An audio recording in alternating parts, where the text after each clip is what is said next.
Hola, sean bienvenidos una vez más a través del celuloide, su podcast de animación por excelencia. Creo que esa ya va a ser mi frase. Y pues el día de hoy Perfecto, ¿eh? estamos, sí, ya vamos agarrando ritmo, ya perdiéndole miedo al micrófono. Y bueno, hoy sí voy a presentar primero a mi colega, a mi amigo, al buen Jos, a un tipazo. Dios mío. Oh, muchas gracias, tú también eres un gran tipazo. Y pues un gusto como siempre a los demás. Un besazo, un abrazo, porque hoy tenemos un tema que a muchos les va a arder no sé dónde, donde no del sol. Porque probablemente demos opiniones que mucha gente digan, están tontos, voy a ir a sus casas a quemar todo. Pero por favor no, quédense ahí tranquilos, esta es solo una charla. Y pues un gusto, como siempre, de estar con Ramón aquí. Igualmente, sí. Bueno, esta vez sí lo hice bien porque la vez pasada me presenté antes a mí y eso no está bien.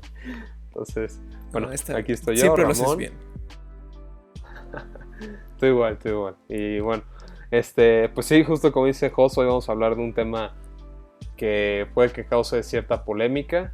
O realmente no polémica, pero es un cineasta que es discutido y siempre se maneja como bueno, en unos extremos algo complejos que hoy queremos indagar y platicar al respecto. Y pues ya para empezar, ¿de qué vamos a hablar hoy, José? Uy, hoy vamos a hablar de, yo creo que el hijo más famoso de la industria del anime, que es, bueno, Goro Miyazaki. Y pues, bueno, más que nada, pues, como dicen por ahí, a darle y vamos a descubrir quién es este individuo. Bueno, pues Goro Miyazaki nació el 21 de enero de 1967 en Tokio, Japón. Y bueno, es uno de los dos hijos de Hayao Miyazaki y pues Akemi Ota. Ambos padres pues se formaron en la industria de la animación y creo que Hayao Miyazaki no necesita introducción alguna. Creo que todos sabemos quién es y las cosas que ha hecho. Y pues él desde muy chico creció en un hogar con un padre ausente, porque evidentemente pues Hayao Miyazaki andaba haciendo sus películas y pues el joven Goro creció en un ambiente muy curioso en el que fue criado por el cine de su padre, ¿no? O sea, ese acercamiento, esa relación está principalmente basada en los personajes e historias que contaba su padre a través de la animación, ¿no? Entonces tenemos un joven que pues crece con muchos, sí, con sueños, con aspiraciones, que en algún momento sí llegó a considerar dedicarse a la animación, sin embargo, pues decidió enfocarse en la industria, ahí se me fue la palabra, bueno, la de... De di, di, di. landscape design, ¿no? Se le Sí, dice, como de... Ajá. sí, exacto, o sea, como de diseño, no en diseño industrial, pero justo en una compañía a la que le dices, necesito que construyas un parque, y ellos se encargan de hacer pues el diseño y la construcción de dicho ¿No es espacio. ¿No sería el ingeniero civil más o menos aquí? O bueno, Creo no que sé. sí, creo que ¿Chance? sí, justo, creo que justo era o sea, ingeniero civil, y pues así creció este Goro, y llegó un momento en el que, no recuerdo bien el año en el que abrió el Museo de Ghibli, pero en ese proceso, pues dijeron, llámale a Goro, que él sabe de esto, y que nos diseñe él, junto con la compañía, el Museo de Ghibli. Obviamente Sí. Miyazaki y el resto del club estaba ahí metido, pero ahí fue como Goro empezó a tener esta conexión con el estudio de una forma más directa. Sí. Pues ese estudio que todos sabes, estudio Ghibli, Ghibli se pronunciaría en japonés, y básicamente en el documental The Kingdom of Dreams and Madness, es donde básicamente se destripa lo que es básicamente el estudio Ghibli durante la producción de Se levanta el viento y un poquito donde la leyenda de la princesa, o bueno, el cuento de la princesa Kaguya. Y pues bueno, justo este estudio que por 35 años ha sido pionero, y no solo pionero, sino ha estado en los niveles más altos de la animación a mano, ¿no? 2D en específico. Entonces, pues obviamente tenemos estas figuras, que estos cineastas, ¿no? Que es Isao Takahata, Hayao Miyazaki y en parte de la producción a Toshio Suzuki, que básicamente pues son los tres pilares que han hecho varias de las películas que mucha gente incluyéndonos nosotros, recordamos con mucho cariño. Y que obviamente, pues hace mucho sentido que el hijo de uno de los directores de animación más reconocidos de todo el mundo se sienta sumamente pues con una presión, ¿no? O sea, yo por ejemplo me acuerdo mucho situaciones, por ejemplo, con uno de los hijos de Stephen King, que es Joe King, que se cambió el nombre a Joe Hill. Él ha escrito novelas gráficas, ha escrito novelas, ha sido bastante reconocido. Sin embargo dijo, oye, es que yo me quiero alejar de mi padre, ¿no? De la sombra de mi padre, porque todos, eres el hijo de Stephen King, ¿no? Entonces por eso se cambian las cosas, ¿no? Sí. Y bueno, también pues, por ejemplo con el hijo de Gustavo Cerati, que también hace música y que en muchos aspectos en Twitter, de verdad, gente, yo creo que sin nada que hacer, constantemente pues lo critica de no ser como su padre, de que no se parezca, de que no lo hace bien, de que, no sé, cosas que realmente pues sí a un artista lo afectan mucho, ¿no? Porque no eres tu papá. Nosotros no tenemos ese problema porque nadie nos compara, porque ni siquiera nos estamos dedicando a algo que nuestra familia lo hacen, ¿no? Pero bueno, Goro Miyazaki pues sí ha sufrido como toda esta cosa y sí ha sido parte de donde se cataloga y se critica mucho si tiene talento o no tiene talento, si vive para lo que es Estudio Ghibli. Y pues básicamente, o sea, él es parte de esta nueva generación de cineastas, ¿no? Porque en algún punto Isao Takahata ya se murió, Toshio Suzuki todavía, ¿no? Y bueno, Hayao Miyazaki ya es un hombre mayor, ¿no? Y sí, pues en algún momento va a morir. Y es lo que se dicen, ¿qué va a pasar con Estudio Ghibli, no? Uh-huh. Y es que justo antes de empezar como a discutir un poco más sobre el estudio, es importante saber la forma en la que Goro entró al estudio, la forma en la que empezó a hacer películas y pues sí, entró como director, ¿no? Porque creo que sí existe mucho ese mito de que es que el papá seguramente lo jaló, dijo, mira, la tienes fácil, o eres el hijo de Miyazaki y simplemente entras.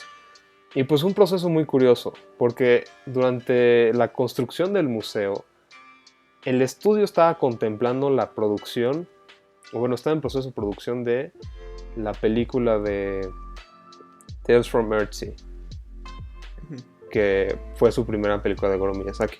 O más bien, Cuentos de Terramar, que creo que es más fácil de decir. Y pues en este proceso estaban checando lo del director.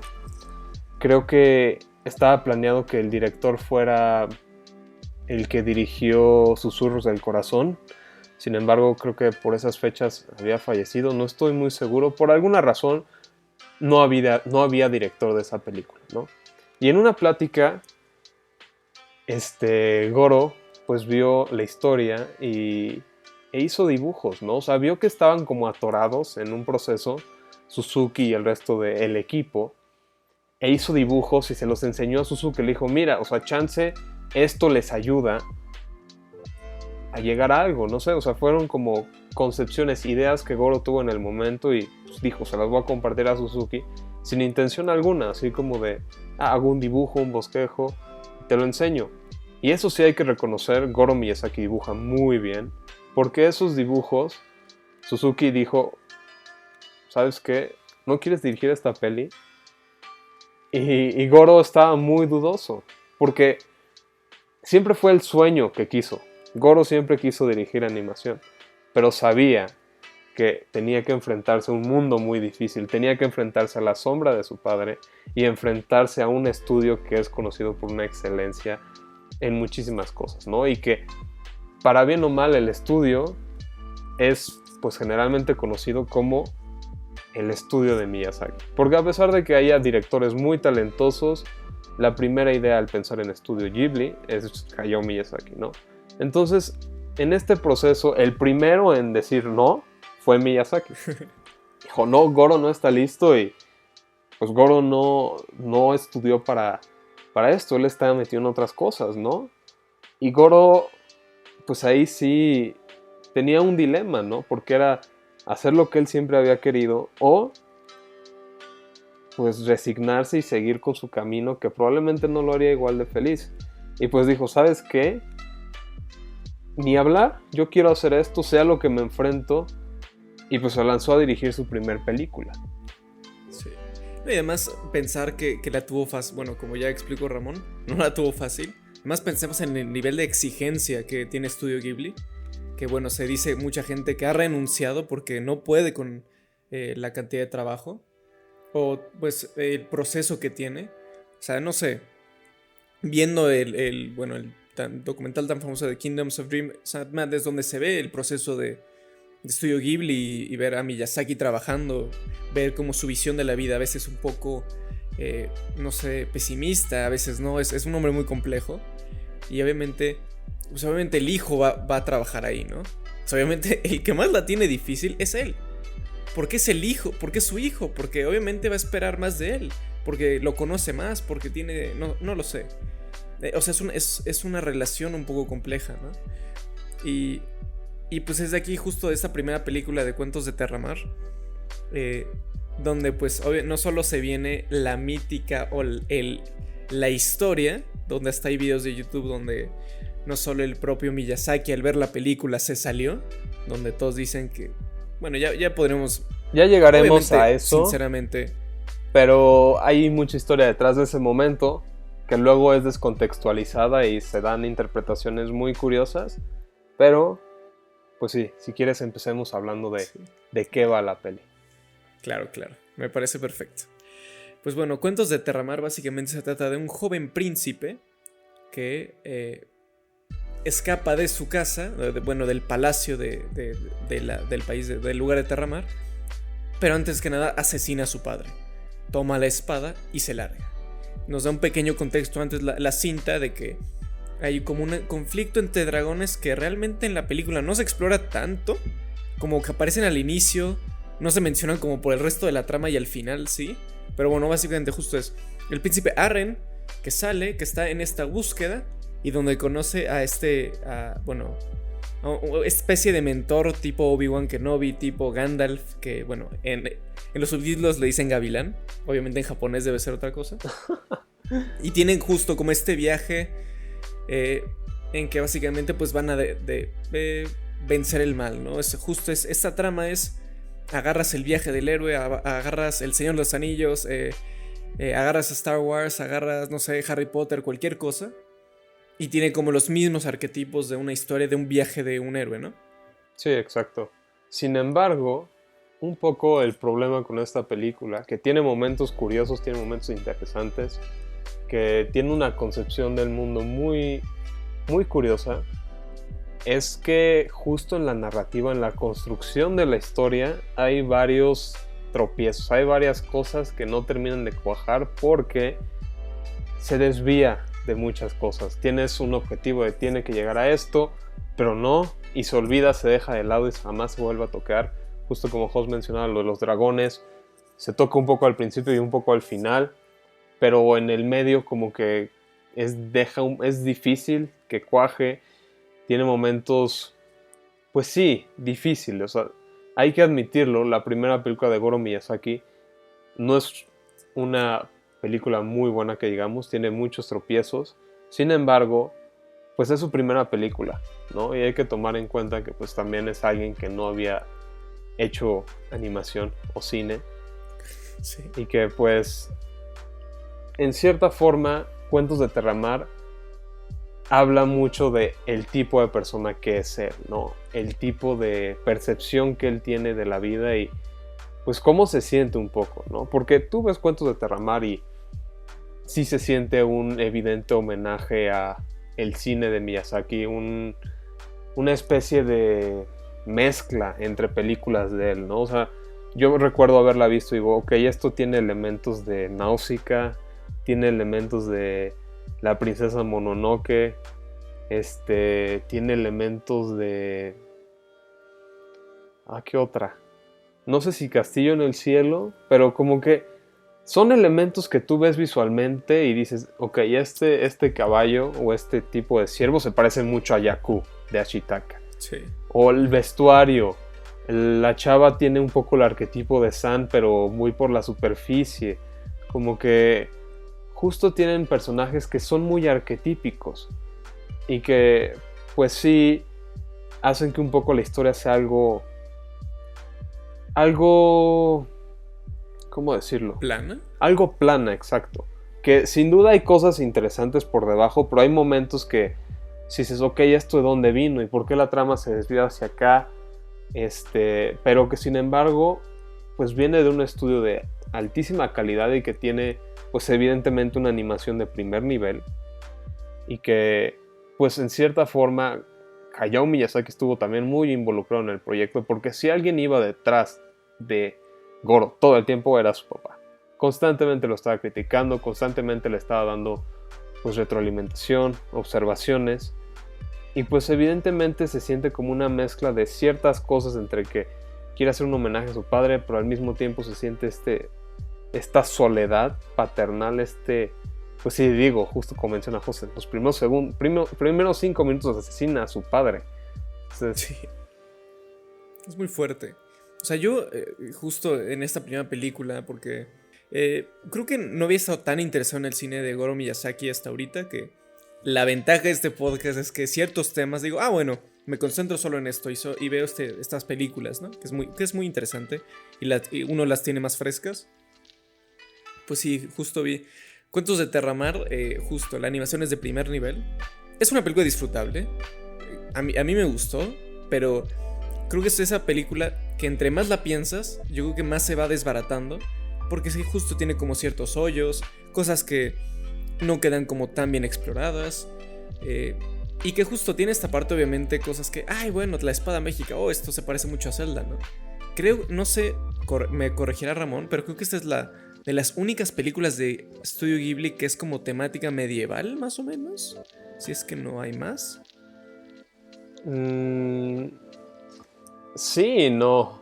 O sea, porque sí se han implementado ciertas temáticas, pero la cosa es que o sea, Miyazaki padre les da como otro contexto.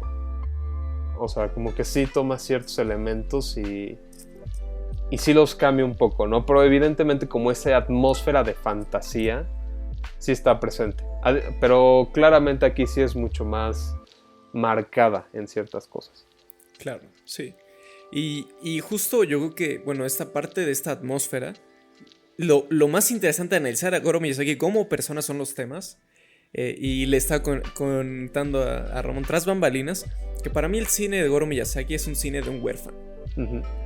Porque justo esta parte de que todas sus películas, el protagonista o ha tenido algo con su padre, o sea, en este caso mata a su padre, y obviamente la película como que en sí no es o sea, mata a su papá y luego como que ya no está triste y es feliz, pero luego dice, necesito regresar porque tengo que pagar por mis crímenes, y yo digo, oye, este güey lo van a meter a la cárcel o algo así, pero no sé, cosas así.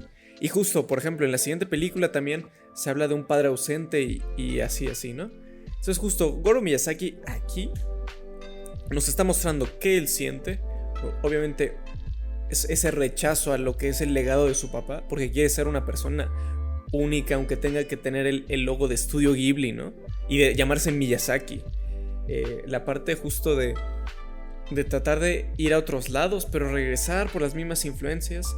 Y es una película tan complicada que habla sobre la vida, sobre la muerte, pero como que los mencionan no tan profundo. No sé, o sea, es una película muy polémica. No creo que sea, o sea, tanto para odiarla. Ninguna película del cine de Goro Miyazaki es para andar quemando cosas y decir que Ghibli se va a extinguir. Pero sí, al menos este primer intento, como a todos nos pasa, tiene sus fallas, ¿no? Sí, y es una película, como Jos menciona, disfrutable. Creo que evidentemente si no tuviera el sello de Ghibli o el apellido de Miyazaki, sería totalmente diferente a la historia. Yo creo que sería una película que no es que trascendiera mucho, pero sería como existe, está disfrutable y pues ahí está, ¿no? Y creo que aquí es donde se empieza a ver el peso de dos nombres que sí casan constantemente a Goro Miyazaki, que es el del estudio y el de su padre, ¿no?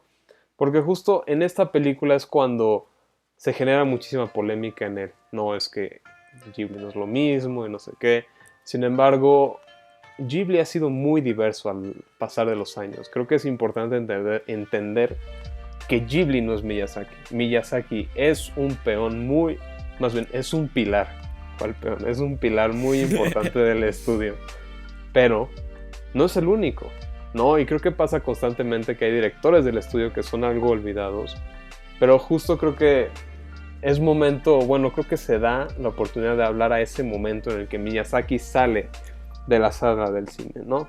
Sí. Y muchas veces se tiene la percepción de que Miyazaki sale porque odia la película, porque no le gusta, porque está en desacuerdo con, pues sí, la película, ¿no?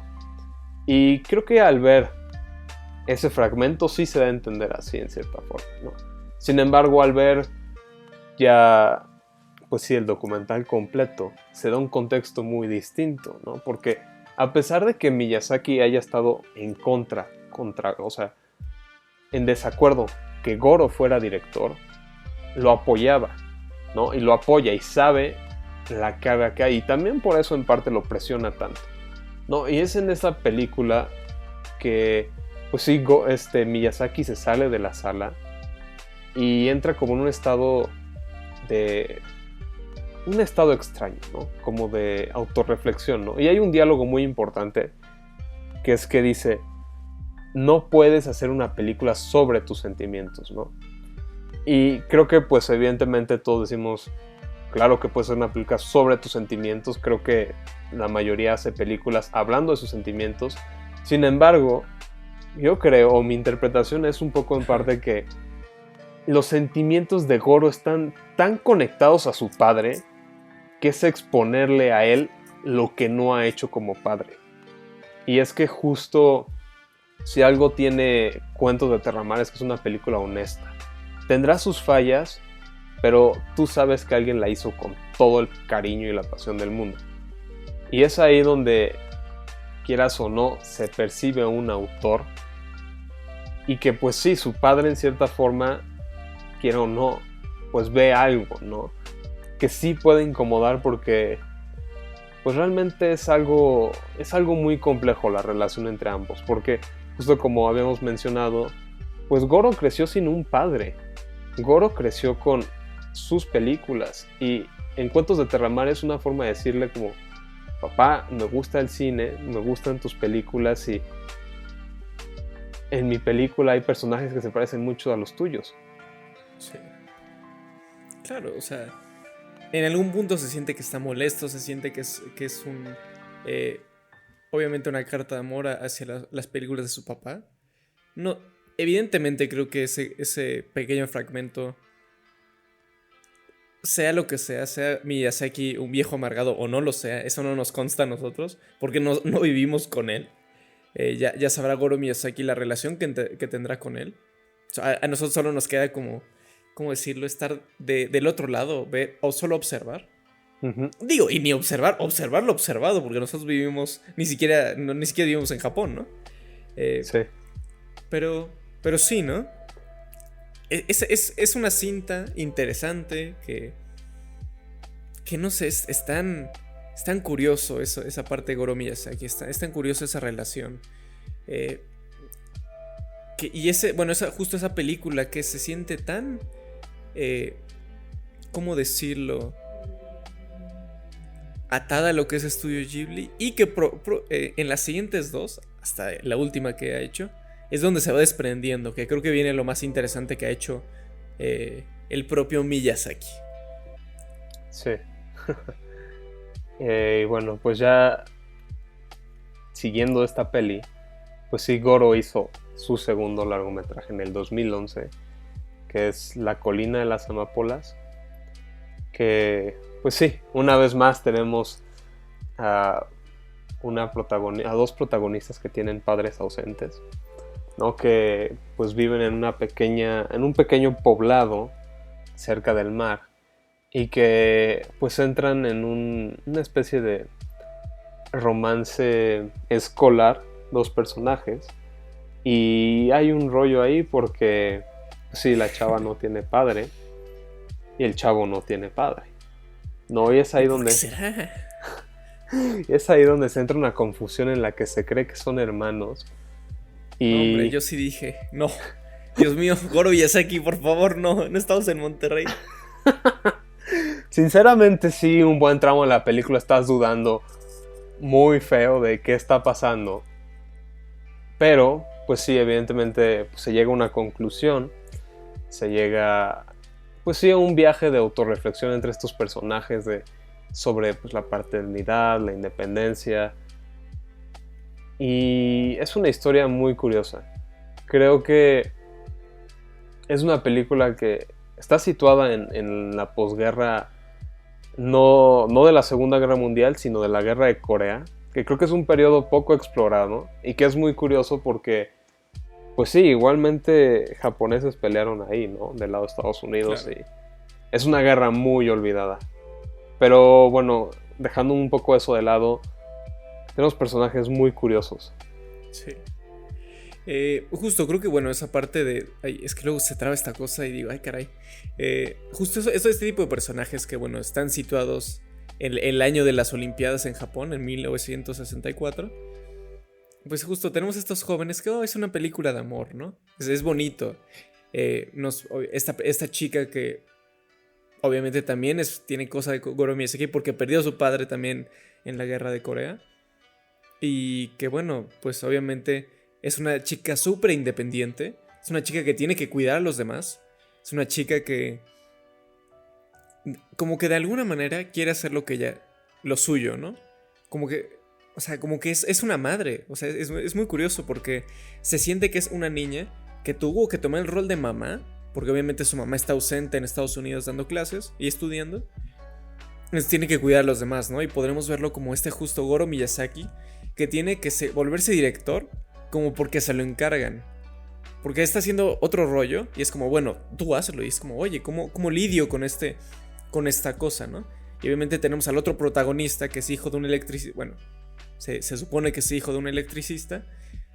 Y que él es obviamente como este libre pensador, como este joven tan audaz, que se va formando la relación entre estos dos, este chico y esta chica. Y que, pues básicamente parte de la película va de preservar un edificio en su escuela, que obviamente están todas las facultades, no solo de filosofía, de química, de literatura. El de filosofía, el tipo de la filosofía es muy chistoso, es muy cagado ese güey. Sí, es cierto. No, ese güey es muy chido.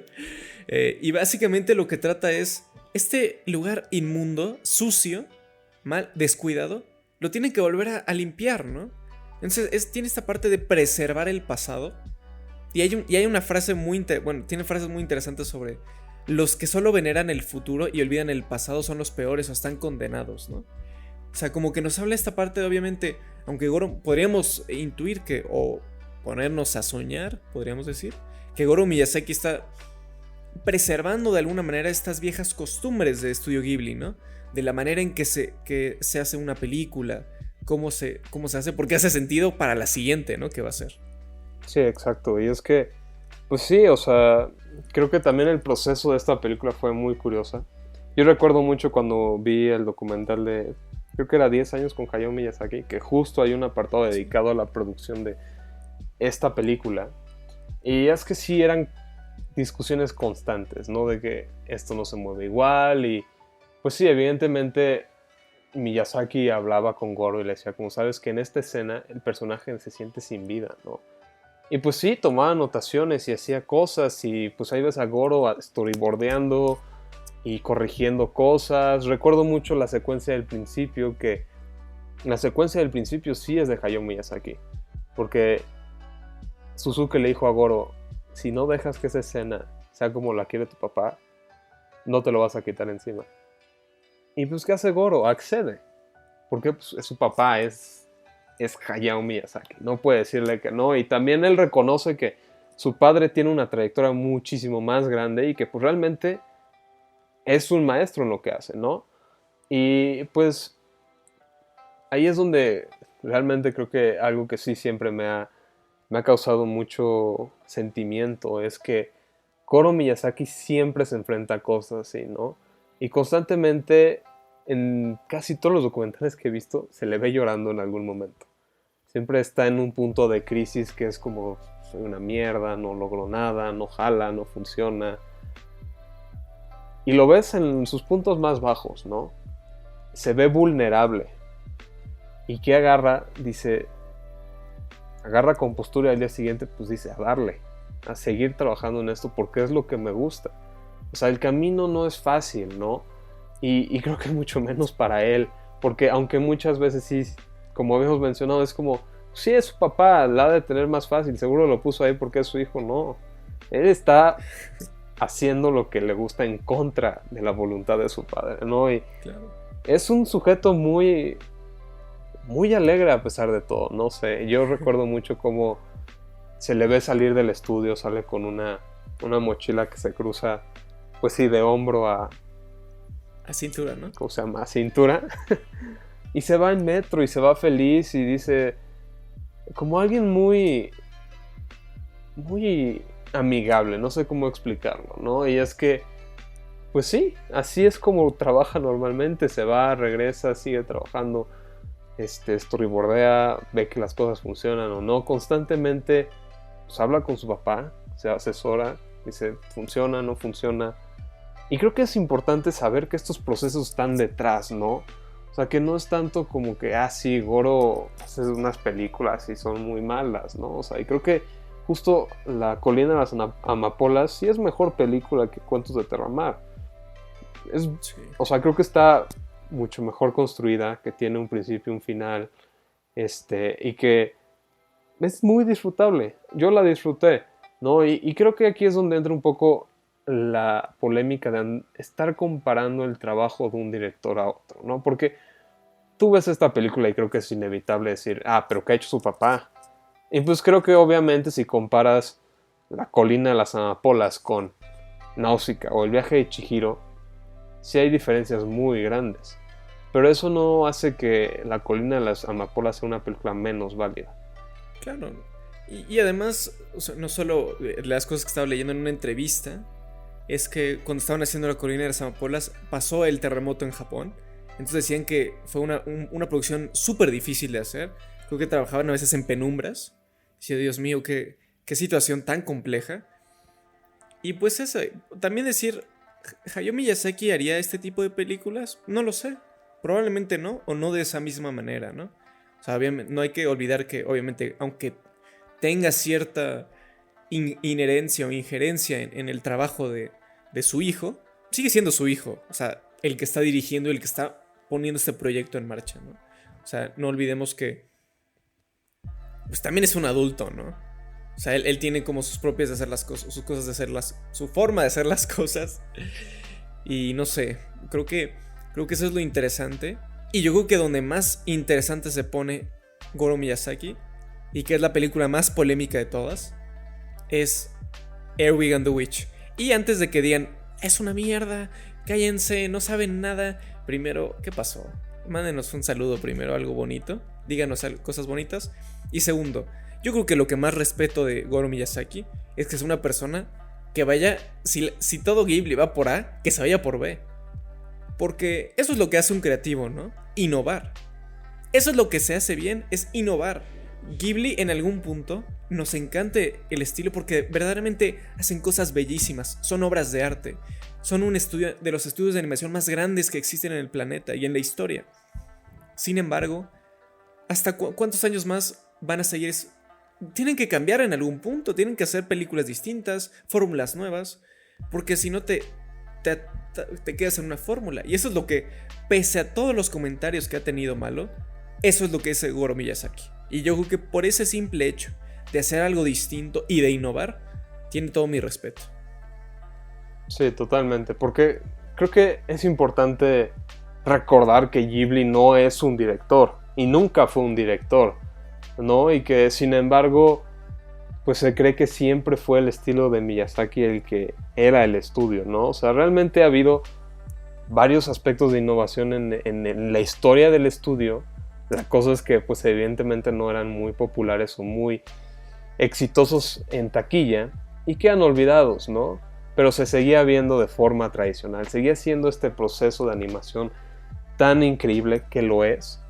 Pero digo, si Goro Miyazaki quiere hacer una película 3D, ¿cuál es el problema? Sí. ¿Por qué satanizar el 3D de una forma que creo que está algo exagerada? Porque recuerdo cuando salió la película, ¿no? Y a mí sinceramente la decisión no me molestó nada, dije como, está bien, que haga lo que él quiera. Creo que justo Goro es alguien que necesita un respiro y buscar nuevas formas de contar historias sin las que lo comparen a su padre de forma tan directa, ¿no? Y me acuerdo que una de las primeras reseñas que leí mencionaban que era una blasfemia. Yo dije, ¿qué? ¿Una blasfemia? Y es que, o sea, creo que basar una reseña o una opinión meramente por el estilo de animación es algo muy extremo. Sí. Porque claramente se ve distinta, fluye de forma distinta y pues no tiene el mismo proceso. O sea, de hecho, para hacer Earwig and the Witch, pues tuvieron que aprender casi desde cero, ¿no? O sea, Goro trabajó en una serie animada 3D del 2014 al 2015 y en esta película fue donde dijo, ¿sabes qué? Tengo ganas de explorar más el 3D, ¿no? Y pues se trajo un equipo que estuvieron trabajando como por 3 años en esta película, ¿no? Y recuerdo mucho que en justo la de Machine of Dreams and Madness. Ah, sí. ¿Sí, no? The Kingdom of Dreams and Madness. The Kingdom of Dreams and Madness. Y yo sigo en Machine con Satoshi Kon. Satoshi Kon, queridísimo. Pero justo ahí sale una entrevista, bueno, sale un fragmento de Goro hablando con Suzuki, ¿no? Y si no mal recuerdo, de la película que hablan es de Earwig and the Witch, de la producción, ¿no? Y desde ahí se sentía un cierto como de Suzuki, como de, a ver, ¿qué está pasando, no? Y creo que sí es algo que evidentemente resaltó muchísimo. O sea, recuerdo que en el momento que anunciaron que iba a ser una película 3D, todo el internet se volvió loco. Sí. Todo el internet se predispuso a que la película iba a ser una basura, ¿no? Porque evidentemente tienes pues sí, el historial de Goro como director y realmente sus películas siempre han sido muy mal valoradas. Sí. Y yo fielmente creo... Ajá, exacto. Y yo fielmente creo que tiene muchísimo que ver con el nombre del estudio y el nombre de su padre. Si no fuera, pues, quién es, otra cosa sería, ¿no? Y creo que eso influyó muchísimo aquí, porque justo es de... O sea, luego recuerdo que leía como, no, espero que no dejen el 2D y no sé qué. Y yo como, pues Miyazaki sigue vivo y está haciendo una película ahorita. Sí, justo. Y es eso, ¿no? Creo que en una otra entrevista dice que la ventaja que tuvo es que como estaba Miyazaki empezando a hacer su nueva película, después de regresar otra vez del retiro por 20 y quién sabe cuánta vez. Bueno, digo, hay que decir que tiene mucha pasión en su sangre, entonces eso está chingón. Sí. Pero bueno, ¿no? Empezando como esa producción, pues decían que él podía estar con un rincón haciendo lo suyo, ¿no? Como que tenía esa libertad. Y pues sí, o sea, yo creo que desde un inicio que lo comentamos, eso no significa que Studio Ghibli ya no va a hacer cosas.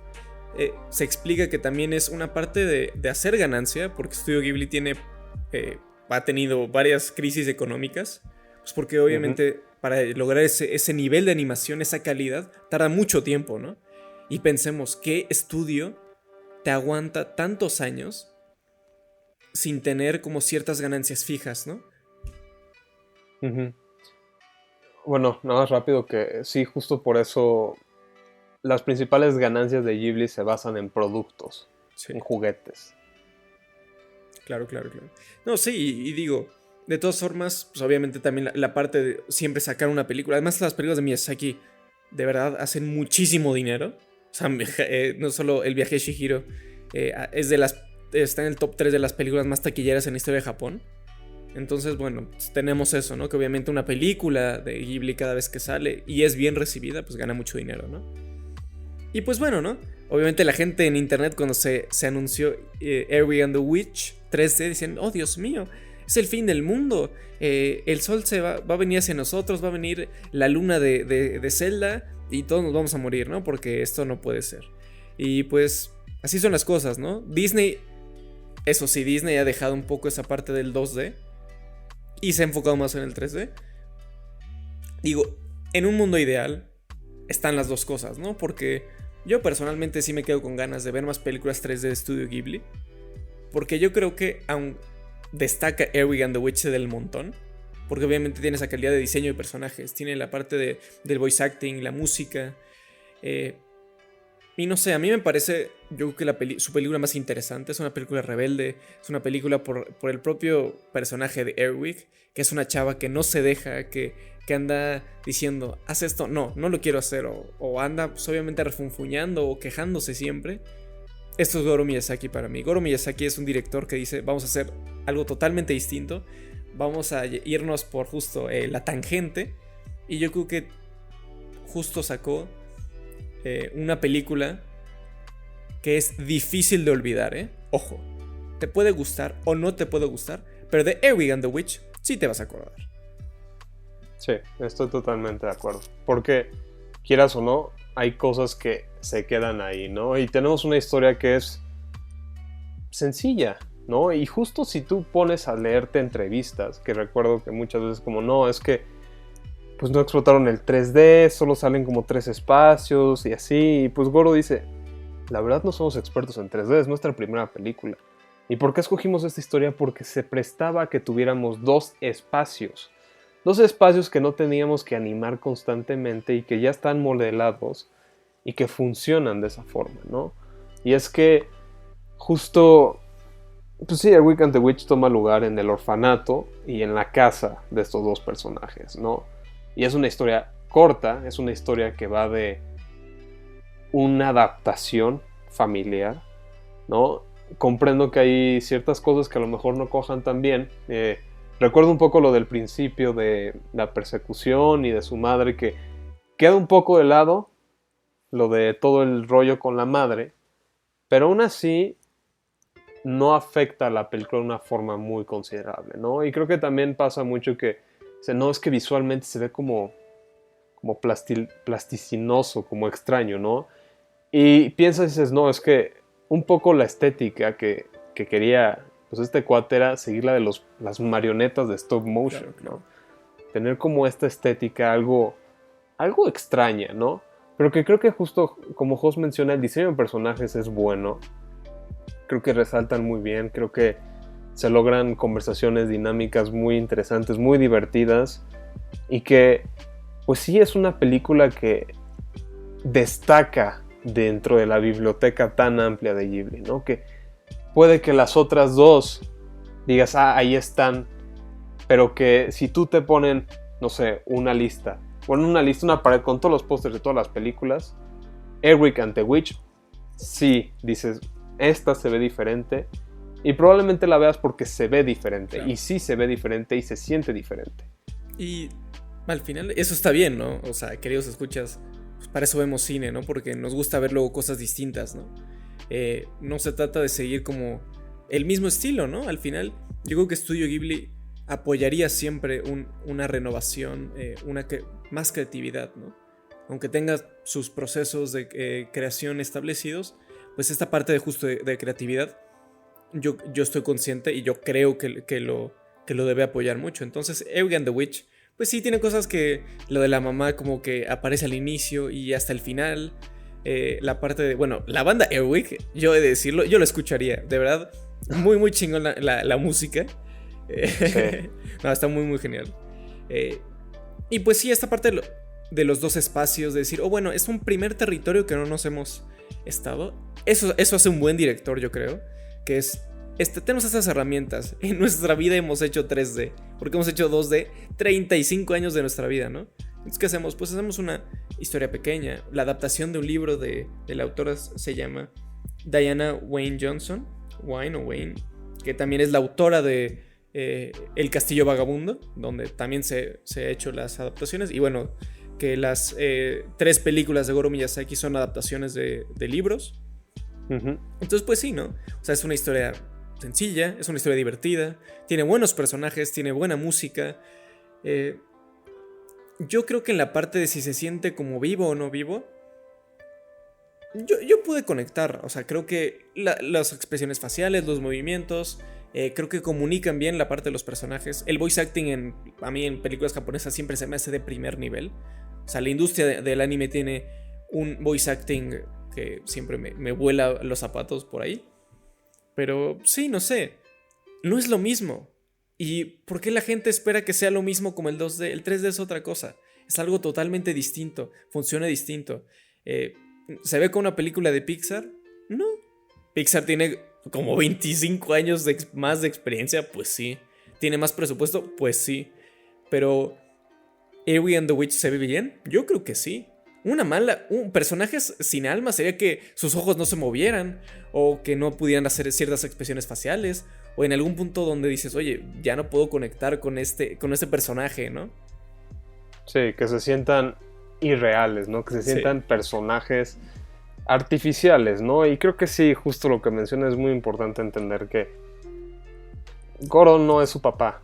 Sí. Goro no va a hacer las cosas que es su papá, y si quieres cosas como las de su papá, pues ve el cine de su papá. Creo que ahí está la respuesta. O sea, realmente creo que pues a mí me gusta el Ghibli de Hayao Miyazaki. Pues es que es muy bueno y ahí sigue estando, sí. ¿No? El Ghibli de Goro Miyazaki es distinto y creo que no está mal. O sea, creo que está bien que sigan explorando cosas y que sigan este camino, pero que, pues sí, justo es un estudio que cambia, ¿no? Y que también dentro del estudio se puede creer que está el mito de que seguramente a lo mejor todo el estudio está en contra o algo por el estilo, y pues Ghibli ha usado 3D desde mucho antes. Puede que no lo sepan, pero sí, en el Castillo Vagabundo es CGI el Castillo Vagabundo en su mayor parte. Sí. Y que Hayao Miyazaki dijo, ok, está bien. Una de las primeras limitantes de Hayao Miyazaki para no usar 3D es porque no conoce el medio. Porque él está cómodo en su área de trabajo. Y pues Goro dice, yo me aviento a 3D, no lo conozco del todo, lo he probado, pero creo que podemos contar historias interesantes, ¿no? Y creo que también hay quejas de la historia, cosas así. Pues en ese caso, pues la historia viene desde el libro, ¿no? Sí. Entonces, al final son muchos factores que creo que se llevan muy al extremo y que terminan satanizando una técnica que, digo, el 3D es todo un arte también. Claro, tiene un trabajo enorme detrás y que sigue siendo igual de válido que la animación 2D. Por supuesto. Y justo, bueno, me encantó que hayas tocado esa parte de... Pues sí, hasta en sus animes favoritos se usa el CGI. Por ejemplo, a mí yo creo que de los que lo han usado muy bien es justo en Attack on Titan. En Attack on Titan hay escenas que se usa CGI cuando están pasando por los árboles, por las ciudades, que diría, animar eso debe ser algo dificilísimo, ¿no? Y entonces, mire, yo es lo que he pensado. Es como decir, odias los coches o odias que una persona maneje mal, ¿no? Un coche. Yo creo que es distinto, porque el CGI no está mal. Se ve mal el CGI cuando no se está bien implementado, ¿no? Cuando no conocen el medio y no saben para qué sirve. Pero si se usa bien, es increíble. Y más para los realizadores, ¿no? Nos da otra posibilidad de que sus historias favoritas lleguen a la pantalla, ¿no? Sí, exacto. Y pienso mucho en Your Lie in April, que hay secuencias donde se toca el piano. Animar eso en 2D les tomaría casi el mismo tiempo de producción. Sí. ¿Por qué? Porque es un trabajo enorme. Andar cronometrando, sincronizando, que se mueva con la música al dedo. Uh-huh. Y aquí, sin embargo, implementan el CGI, se ve bien, funciona bien, y es probable que ni siquiera te des cuenta. O sea, creo que satanizar el CGI es un extremo, porque realmente muchísimas de las películas favoritas de animación lo han implementado y han estado ahí. O sea, también hablamos de Akira, de Ghost in the Shell, que a lo mejor no es un CGI tan evidente, pero sin eso no se lograría. O sea, en Akira ves las ondas que representan el poder, eso es CGI. En Ghost in the Shell ves todos los aspectos tecnológicos, como la famosa escena donde se ve como esta interfaz que después Matrix utilizó. Sí, claro. Es CGI. Los créditos son CGI de Ghost in the Shell, por Dios. Sí. La gente, yo creo que luego se pone muy malita. Y no sé, ¿será que les falta conocer un poco los procesos de cómo se hacen sus cosas favoritas? Probablemente. Porque luego la gente se queja porque no sabe cómo se hace, ¿no? Y exige cosas que no tienen ni idea lo complejo que es. O sea, verdaderamente, hasta con yo creo que el trabajo más pinche, de verdad, el trabajo que requiere, ¿no?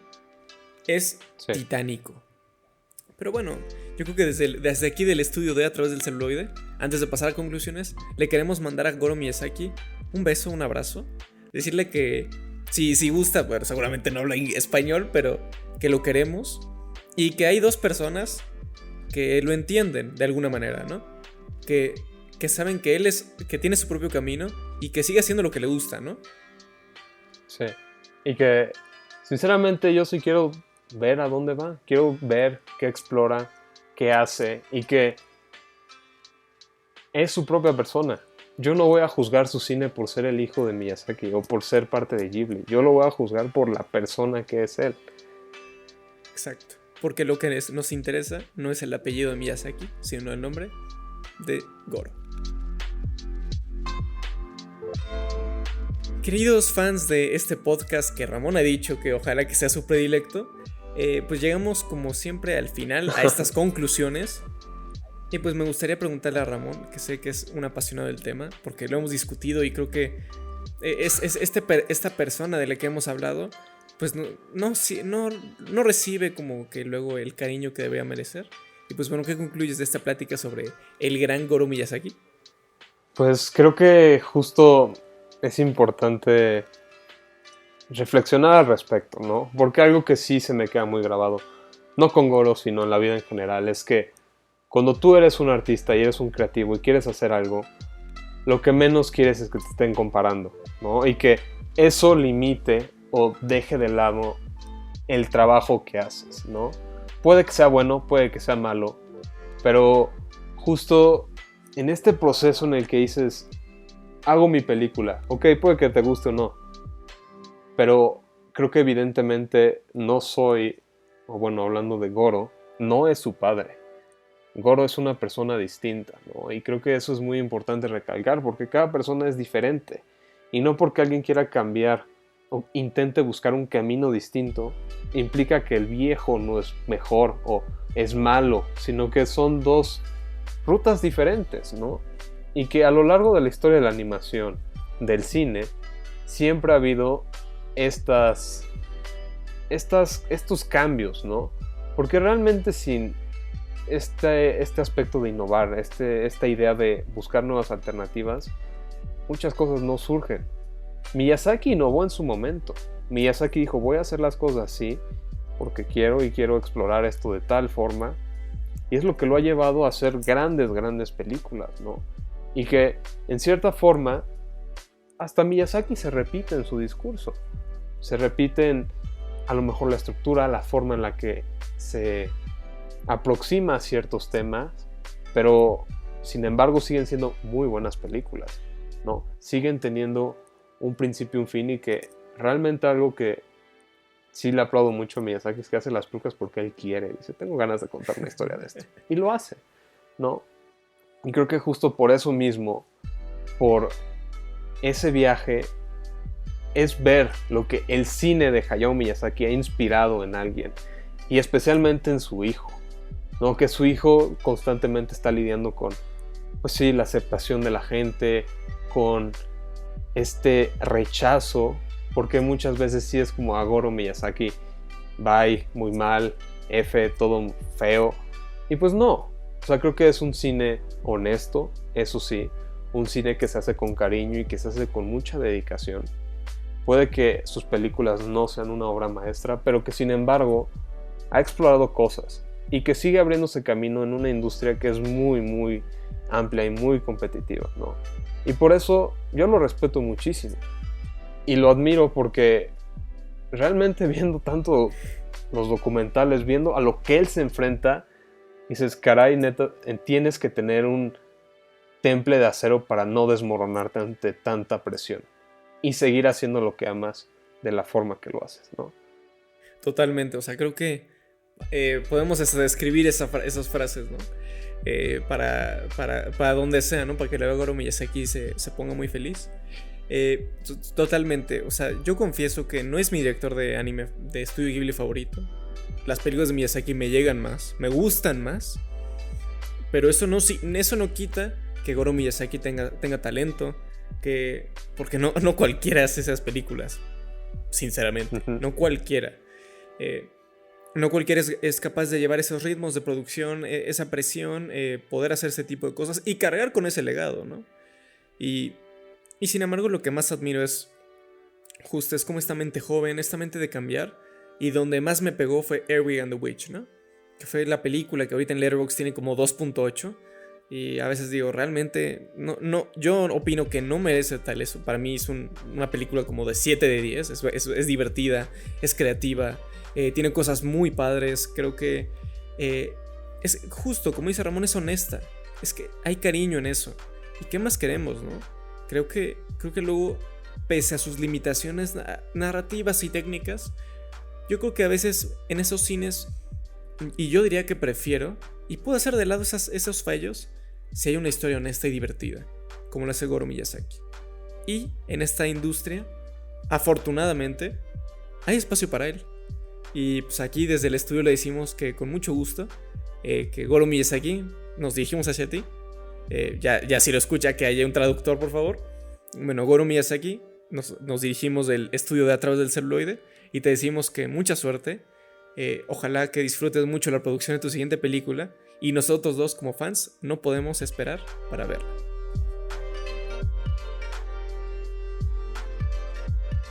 Bueno, queridos escuchas, una vez más hemos llegado al final de este episodio.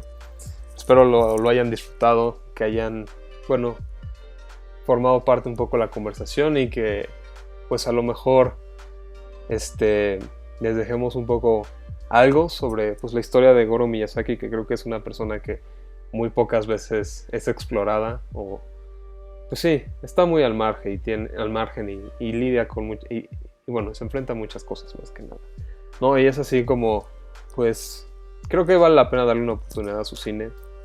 Creo que vale la pena que lo vean, que formen su propia opinión y que pues reflexionen y lo juzguen basándose en muchos aspectos y no en lo visual o en lo que está a veces muy en la superficie de sus películas, ¿no?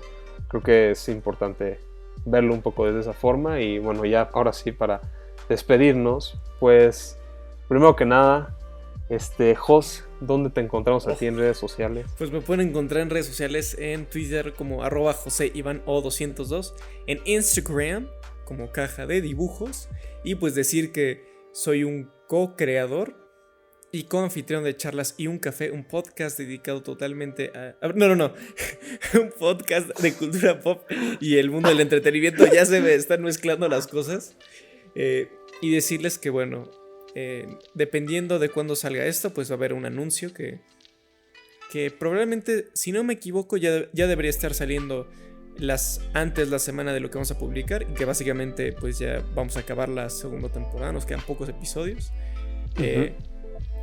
Bueno, no, la primera. La segunda, no, en Charlas y un Café ya la segunda, vamos a acabar. Ya. Y pues sería como probablemente un adiós por un tiempo. Ya no sabemos qué onda, pero bueno, ya sabrán. Pero bueno, esto no es el lugar para decir eso. Y pues básicamente muchas gracias por el espacio como siempre, por estar con Ramón, con hablar con él y con toda la audiencia que nos acompaña. Y les mando un besazo y un abrazo. No, pues igual, y ya para despedirme pues voy a dar mis redes sociales por si las quieren buscar ahí.